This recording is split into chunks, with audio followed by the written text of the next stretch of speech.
Our Christmas greetings to you from the words of this life ministries. Let us look into the Word of God. There is one lovely scripture in the Bible that says, God so loved the world that he gave his only begotten Son, that whosoever believeth in him should not perish, but have everlasting life. As we are reading the scripture, we have to look past the crib, the tree, cereal lights, gifts, Santa Claus, food, many other host of things that are there. As you come to the scriptures, we need to know why Jesus came to this world. In Isaiah 7:14, he prophesied, a virgin will conceive. And in the same Isaiah 9:6, for unto us a child is born, a son is given. As you go through the scriptures, coming to Matthew, and in 4th chapter, verse 15, he quotes from Isaiah, there are many people who are walking in the shadow of death. Life sprung up. When we think of Jesus coming to this world, is it for celebrating his birthday? Is it to celebrate this one day and then leave it for some time and go for the next year? The real Christmas is Jesus coming into your life and mine. The scripture says he came unto his own, and his own received him not. He came to this world seeking to save that which was lost. It was such a chaotic situation when Jesus was born. The Romans were ruling at that time, and there were many things were happening in the political world, and there were those who expected that the Messiah would come and chase out these Romans and establish a kingdom and so on. But for us, the scripture says that in Philippians, we see that he came as a human being. He was equal to God, yet thought it not to be. He didn't make it a reputation for himself, but made himself of no reputation and took upon him the form of a man. This you read in Philippians chapter 2, verse 7 and 8. He became obedient unto death. He was found in fashion as a man. See, he was God and he was man. Not a split personality, but he was God, man. Because Jesus came to this earth, God and man could sit together. And another scripture in Hebrews, the writer to the Hebrews says in 2nd chapter, verse 9, but we see Jesus. But you see, he saw Jesus in a different way. But how do we see Jesus? How the world sees Jesus? The world sees Jesus and so much of entertainment, and then there are so many things are going on. So we don't want to waste time on that. but Jesus came in order to taste death. This is what writer to the Hebrews says. And for that, he took upon him flesh and blood. Already we read in Philippians, he took upon him the form of a man. Here he took flesh and blood, confirming how Jesus came. And virgin will conceive and bear a son, and you shall call his name Emmanuel, God with us.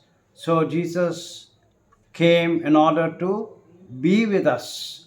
A whole record is found in Luke's Gospel chapter 2, and there are things are there, shepherds are there, angels came bringing the message. We look past all that. Okay, we are going to enact all these things year after year, year after year, year after year, but we need to have the real change in our hearts, a determination to give ourselves over to Jesus, that Jesus must be born in our hearts in order to know Him, in order to understand the purpose of His coming, not only to forgive sins but also to make us perfect, to make us to be like Him. This is what we find in the Word of God. And in Titus, he says, the grace of God appeared unto all men. So grace and truth came through our Lord Jesus Christ.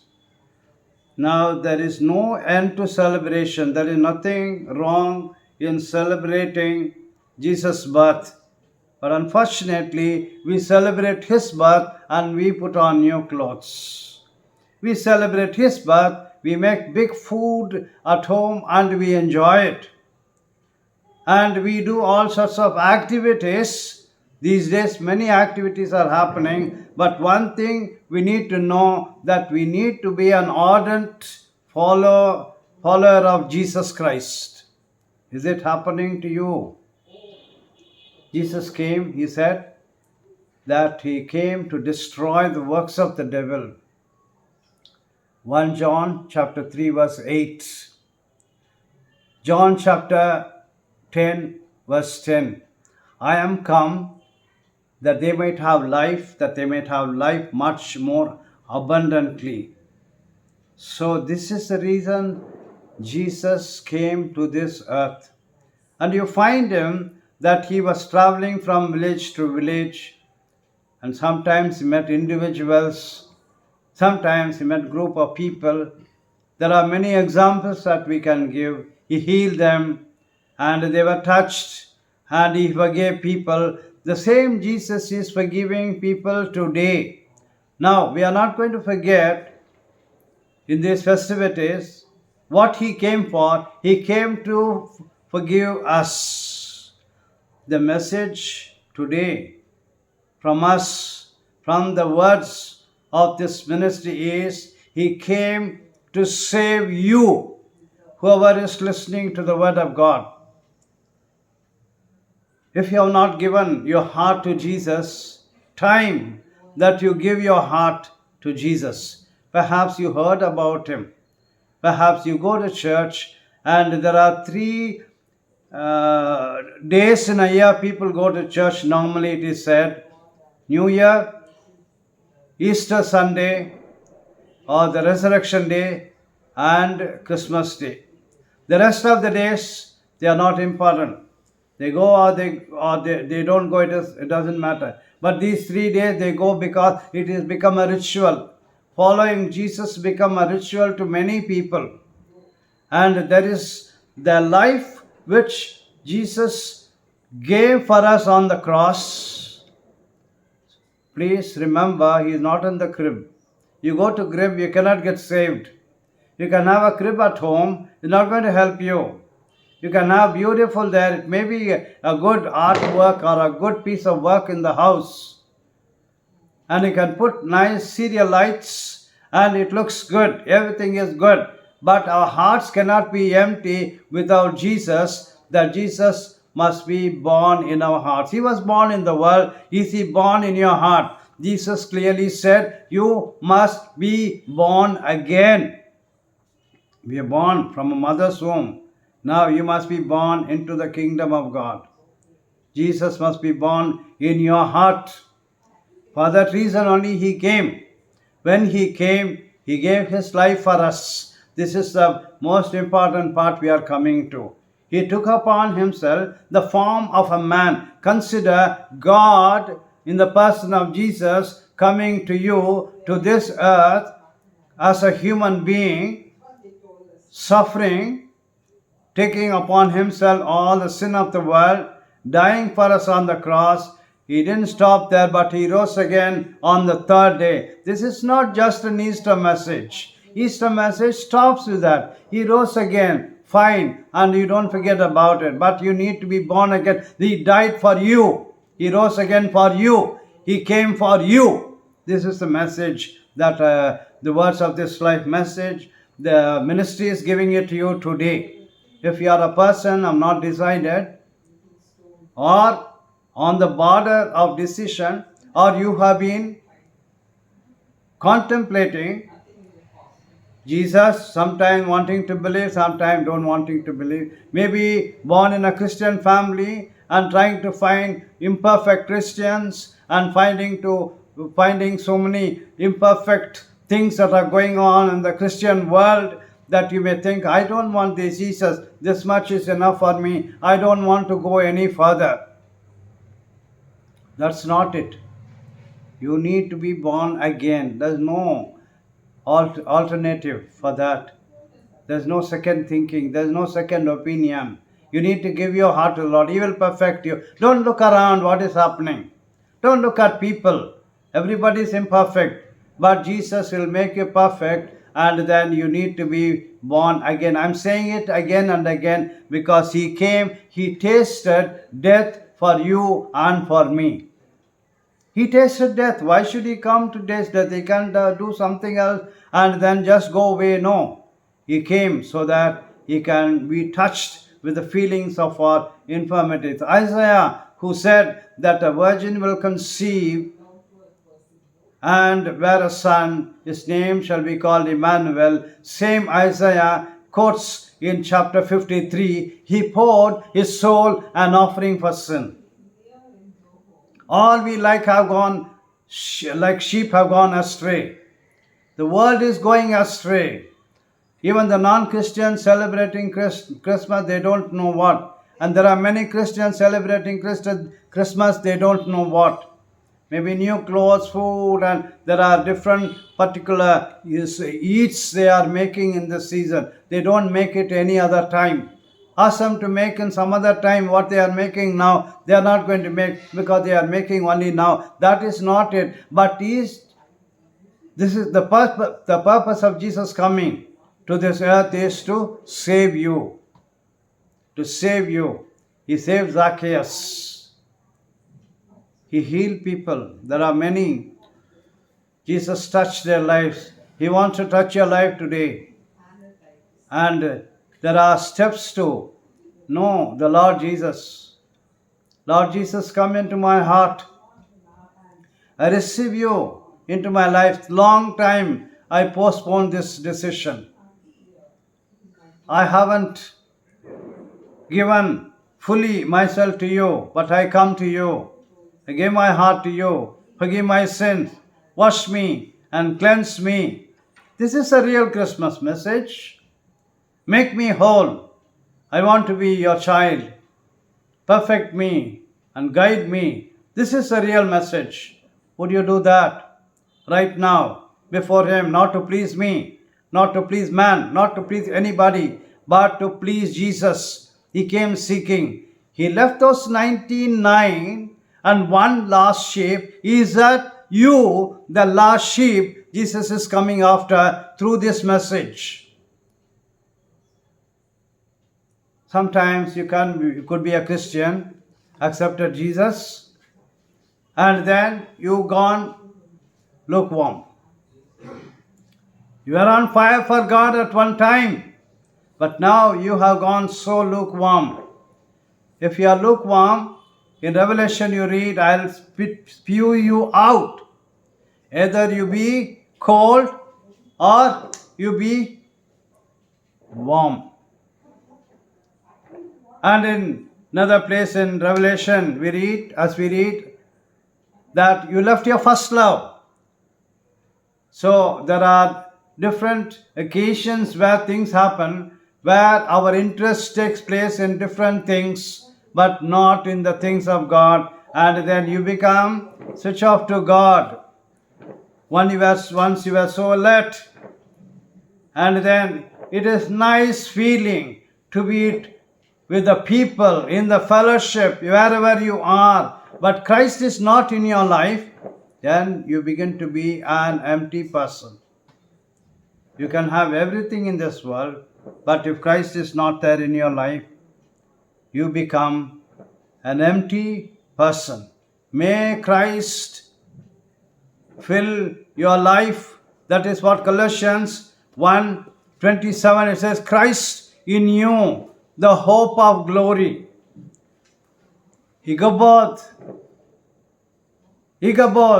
That is what Eli's daughter-in-law said that day. Glory of the Lord departed from Israel because the Ark of the Covenant was taken. And she died bearing 2 children. Eli died, neck broke, and his sons were killed. Glory of the Lord departed. Now in Isaiah you read, arise and shine, the glory of the Lord is risen upon you, because Jesus has come. Christ in you, the hope of glory. Let him come into your heart, in your life. May God help you. May God help us. May God help the Christian world. This is the reason he came, and he is going to come again. When he comes again, that he is going to find those who accept him, those who wait for him, that they will be taken up with him. Praise God for this message of the Bible. The Bible clearly says this is a Christmas message.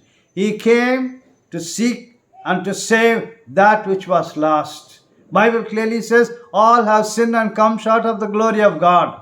There is no righteous, no, not one. So praise God, Jesus came to cleanse us, to wash us, cleanse our conscience. This blood cleanses our very conscience from dead works. Praise God for such a wonderful Savior. He poured his soul as an offering for our sin. He was wounded for our transgressions. He was bruised for our iniquity. The chastisement of our peace was upon him. And with his stripes we are healed. Praise God. Praise God for such a wonderful Savior that God sent. That is why the Bible clearly says, for God so loved the world that he gave his only begotten Son, that whosoever believeth in him should not perish, but have everlasting life. May God bless you, those who are listening. We pray in the name of Jesus. Father God, we come to you. Those who are listening to the word, let them open their hearts to you if they are not accepted Jesus. Pray that this time will be a real time of receiving Jesus into their lives. Touch their life, touch their hearts. You died for our sins. Touch their emotional problems. Touch their physical problems. Touch their spiritual problems. Heal them, Lord. You are the healer. Unto you that fear my name, your word says, the Son of Righteousness will arise with healing in his wings. Let there be healing. Emotionally hurt, let there be healing. Physical healing, let there be the healing that comes from you, Lord. And spiritual healing, let the relationship with you be restored. And bless them. And thank you for sending Jesus for us. We bow to you and we acknowledge you. Thank you for Jesus. We praise and thank you. In Jesus' name we pray. Amen.